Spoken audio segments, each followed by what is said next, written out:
Yes, I know. Yes.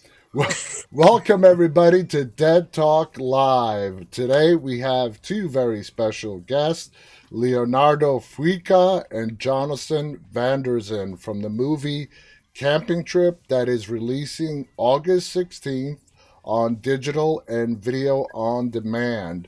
Leonardo wrote it, co-directed it, and started it. Jonathan is also in the movie. So today we're going to be breaking down this movie, and let's just go ahead and get started. Now, uh, Leonardo, let's start with you. The background theme of Camping Trip is COVID. You know, something we're all experiencing for the past several years. But the movie is not about COVID. Okay, it's just a background theme. What inspired you to write the story using COVID as the background to what we see unfold in the film? I'm so happy that you're asking that question because in other many other interviews I said the same thing, and I was working on a project in California, in Los Angeles, in 2020. This other project of Paul River Williams. I don't know if people are familiar with Paul River Williams. He's an Mm-hmm. architect in Los Angeles, and the 12 March 2020 came and it changed the world for everyone. Exactly. So, yeah, my show, my project, just they pulled the plug on it, and I still remember how bananas it was just going to the grocery store. I still remember going to Trader Joe and just getting off the car. There was this woman came just beside with a car and telling me, buy me $100 of food, and just going to the market. I know it was insane, eh? When you think about it today, it's insane. But just going to the market, fights for carts, no more food, no more paper toilet. It was bananas. Oh my God, the So toilet paper, Jesus it was Christ. insane. It was insane. It was exactly. So when that happened, and us for the industry, we started having guidelines. So I said, what can we do? Kind of movie that could that we can work and can do something. So I said, you know what? Let's go with this COVID stuff. Let's go with it. I can see that it's changing. And I still remember when I was in California, I mean, there were so many things. So I went to look up the relationships, like it or not, this COVID affected a lot of relationships, Yeah, many years here and there. The other thing, money. Oh yeah. man, money. Okay. So many That's people lost their jobs. Oh, incredible. I mean, it's incredible. The other aspect also that I went to do a lot of research, and this I'm talking in 2020, it's the criminal world. Mm-hmm. Like it or not, but the criminal world had to update their things because Yeah. they had to because of what was going on around the world. Mm-hmm. So I did 2 months of research here and there. I went to ask a couple of couples or that they couldn't do their normal stuff that they used to do before. I went to see a couple of police officers, just people in general to go get information here and there, and looked at it around a little bit around the world. And yeah, April 2020, I wrote a camping trip, and yeah, I went to look at of all those essential emotional things that people have. Greed. That's another thing. Exactly. Greed. Yes. Greed. And we're going to be getting to that in a bit. Now, Jonathan, having to play one of the antagonists, one thing that really stood out in the script that Damien put together is the level of incompetence in the characters portraying the bad guys in this movie. It's sort of like they're not professionals. So when you read the character of who you would be playing, did you have a lot of questions to Leonardo and his brother Damien, who co directed the film with him, on what exactly they were looking out of you and your character? It's funny because I actually showed up to because we were all quarantined together. Part of shooting during COVID. At this time, restrictions kept on changing, so we all isolated together prior to the shoot. And when I was on my way there, or I suppose the night prior, I wrote up a page and a half of questions. So when I got there, I was ready. I was like, all right, I need to know, like, what are our motivations? Who are we working for? Who are we opposed to? And I mean, Leo was able to fill in the blanks. And also, we don't necessarily need to spoon feed the audience every element. But yeah, I definitely went into there with a lot of questions. I did not realize just how implicated the criminal world was with COVID. Not to give anything away. But yeah, so to answer your question, I had many questions. Now, Leonardo, this is your first English spoken directed film, accurate? Exactly. And now, the way you answered the previous question with the other show stopping, you sort of went out and made an opportunity for yourself. Okay? Instead of waiting for this thing to pass over, which thank God you didn't because we're still in the middle of it and things are starting to get worse again. Uh, so, I mean, did you really have second thoughts if 2020 around there was really the best time to do this? Yes, I did. I'm not gonna lie. I mean, every time you're making movies here and there and a story, and especially about this, because I could have been completely wrong, Yeah.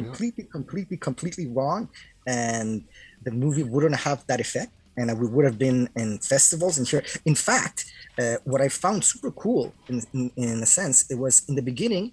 We started sending with our festival doctor. We started sending to festivals, and a lot of people thought that we made the movie in 2021 because festivals director said that we covered all aspects of COVID. Yeah. And when they said that, I said, "Oh my God, thank you so much." I said, because how could I cover all aspects of COVID if it didn't happen yet? Because Exactly. yeah. So I'm not gonna lie, I didn't wrote it in purpose, knowing that it was a big gamble in a sense. But also, I think research.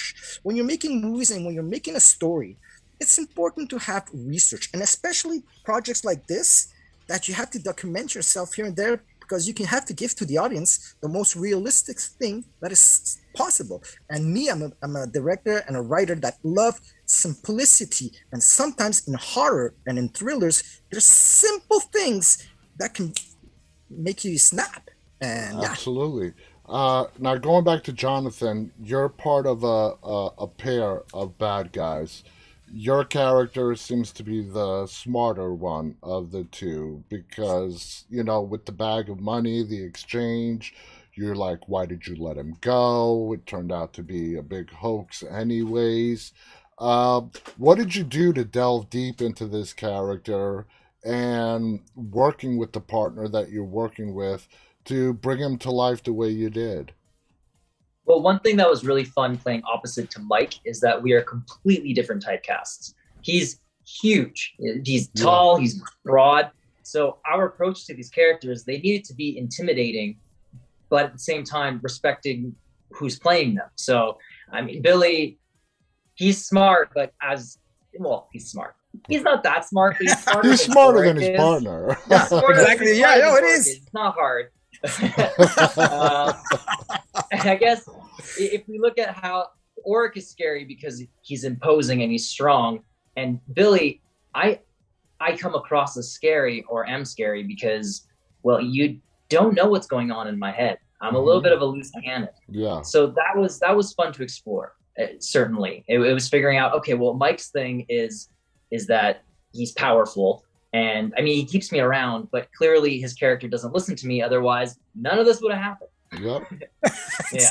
Exactly. Yeah. Uh, I'm also glad that you saw that Billy isn't quite as he's as ignorant as Oric is, but that there is some level of intellect there because I mean it's in the story. it is. You can't deny it.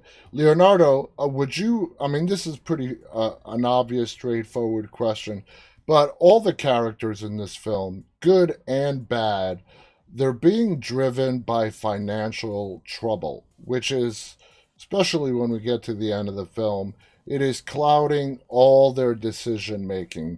And that brings us back to the question of greed. Would you say, in the era of this pandemic that this film takes place in, the ultimate driving force for all the characters is selfishness and greed? I'm extremely sorry to say, but yes. Yeah. Yeah, I mean, when I did my research and all the people that I've interviewed, I wasn't, I couldn't understand why, but at the same time, I could. That greed that everybody had. It's like for a moment or for when it happened, everybody didn't care about anymore, but trying to self themselves, Take care of number one. take care of number one. And like it or not, I mean, we're living in a world where money rules. Yeah. So if you don't have money, you cannot live, you cannot sleep, you cannot feed, those so many things. And if you're in a position X and you have to make choices between someone you love, someone here, some of your friends, or here or whatever, oh man, there's that greed, there's those emotions inside of you that can Take take over. over. It absolutely takes over. Now, there's a very, towards the beginning of the film, there's a very interesting scene, a sexually implicit scene at the campsite. Now, us Americans, we are very tight ass and conservative and Yes. nowhere near as open and beautifully free as our European friends are. Did you have any reservation and still have any reservation on how that's going to be received on August 16th when this film comes out by the American audience? You know what? I'm so happy that you asked me that question because, yes, it was something I was doubting, okay, to put on because it was special. But at the same time, when I did my research, I inspired myself from two couples. For my character, Enzo, Mm-hmm. Polly, uh, Ace, and Coco, I inspired myself from two real couples that I interviewed and that they lost, well, in a sense, that in secret intimacy that they have. Because in the US, like you say, it's right. They're all whatever happens in the bedroom or whatever, it's really secret. Yeah. It's you don't say it. It happens, it happens. So I'm taking a gamble. I say, hey, we're in 2022. I mean, we're 2021, 22. I mean, why not? I say, why not? And movies is about that too. It's Yes. going over that. You understand? It's going over that. So that's why I've put it in there. And I thought it was something really of this cycle of today, Yeah. and the couples that I've interviewed, I find it that nice. I find it that, oh my God, look, there's something out of the box that I didn't know, that I didn't really understand or stuff. And they made me understand. I said, you know what? Let's put that in the movie. Let's It, put that in the movie and let's see how it goes. it's just something that is really stigmatized here in the United States, unfairly so. I mean, if everyone's in consensual agreement, why not? You know, it's your life, do what you want. But it's just, yeah, it's the whole American thing. Uh, Jonathan, having both Leonardo and his brother Damien direct this film, I'm not going to ask this to Leonardo because it's going to be a biased answer. So I'm asking you, how did those two, like when Leonardo is in, you know, he's one of the major leads. How did Damien spend the majority of the time directing Leonardo? Did they? How did you view it as an actor and how they work together? Oh, I would say that Leo had trust in his brother to direct him in the right direction. Because I mean, you've got when you're wearing that many hats, you really want to be focusing on solely your acting. Mm-hmm. So when it came to the story as a whole, then Leo obviously was directing his character Enzo, Yeah. overarching. But no, Damien is very detail oriented, Mm-hmm. and when working with Leo, he was for sure doing most of the direction where Leo was concerned. And then for the rest of the film with the other actors, it would have been divvied up, such as Leo was the master of the grand story, Mm-hmm. and Damien was the little details guy, the continuity guy, and it was a great team, a very symbiotic relationship. Leo, would you have you and your brother been working together in the film industry your entire careers? Yes, yes. I've been me and my brother. Well, I started younger here in Canada. Like I was saying, I think you guys in the US you call them A or B listers. Yeah, So I used to work a lot in French. I did TV shows, big movies here in French and stuff like that. And when my brother was in university, he studied movies, and when we made our first movie. What I like about my brother is that he is very technical efficiency, not breaking acts. A lot of, because when you're making a movie, there's a lot of angles and stuff like that that you have to do that maybe I am not as good as him. But in the other sense, I had a rehearsal plan. I'm there for the actors, making sure that the actors are all prepared and everything yeah, here. I think it's a very good duo that we have. Another thing that I would say is that in my movie, my sister is the key makeup artist. My daughter is the script supervisor. I had my other sister who was the production designer. that's So great. that helps a lot when you're making movies. That's for sure. The other thing that I would say is that, and that's what I like. This is why it's my first American movie, my English, and not my last one.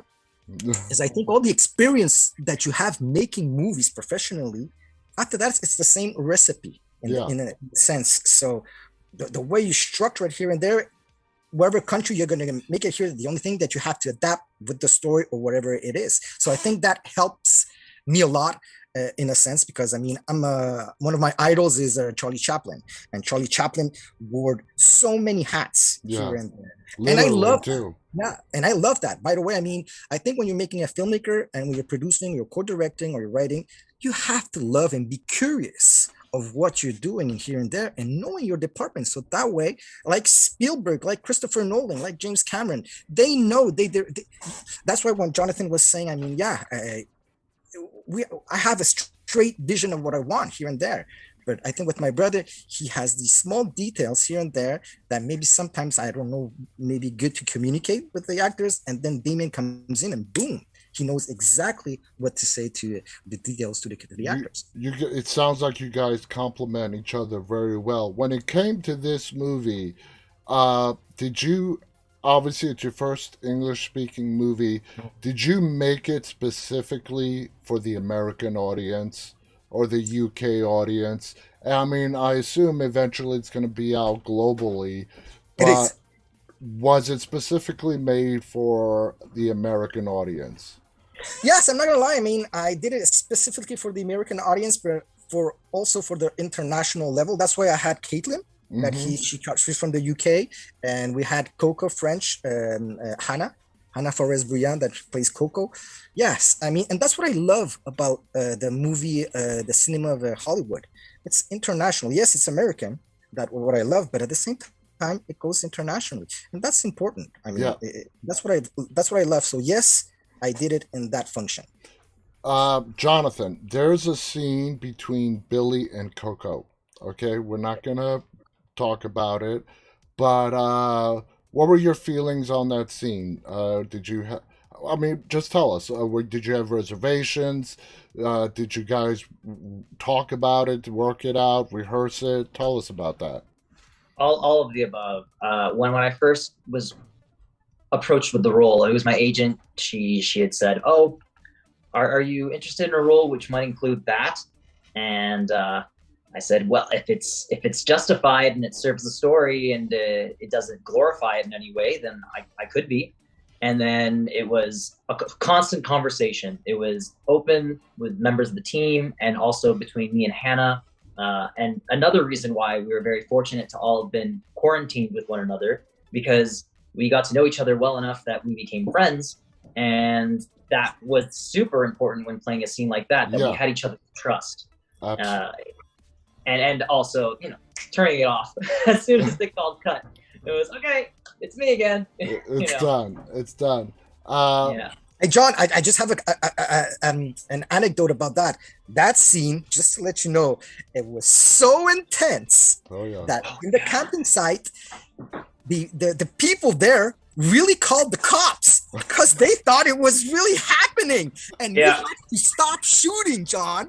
We had to yeah. literally stop shooting that night because people were getting too many, like we were getting too many like complaints here and there that it was something going on. God, didn't see the cameras, but that's funny. Now this film, Leo, surpasses the ending surpasses any Greek tragedy that I have ever read. Wow, you shocked me, and I don't get shocked. I've been watching movies since I was as long as I can remember. My first horror movie was at the age of 5. I saw Halloween. Oh wow. So they don't shock me. But that ending really struck a chord with me. And the reason why it struck a chord with me, because I can totally see that happening in real life. Um, how did you guys? There's a lot of choreography in that ending going on between the characters. It's bloody, it's intense. Uh, how did you and Damien work that out? Well, first of all, I mean, you need to have rehearsals. Like I said, I mean, when you're doing those kinds of scenes, rehearsals are so important. So, like Johnny was saying, because we were in quarantine, I've put a schedule, like from 8 to 10 o'clock, it was the reading. From 11 to 2, it was rehearsals. So yes, all those, especially those scenes, it's hard because you have to understand that the way that we shot it, I mean, we did it in purpose because in the beginning of the movie, the camera goes in one direction and at the end it goes the opposite direction. Oh, So we did it in purpose. And when you see that, I mean, all the choreography has to be on tight. It yeah. has to be tight, or else if it's not tight, it's you have to do it again and again and again and again.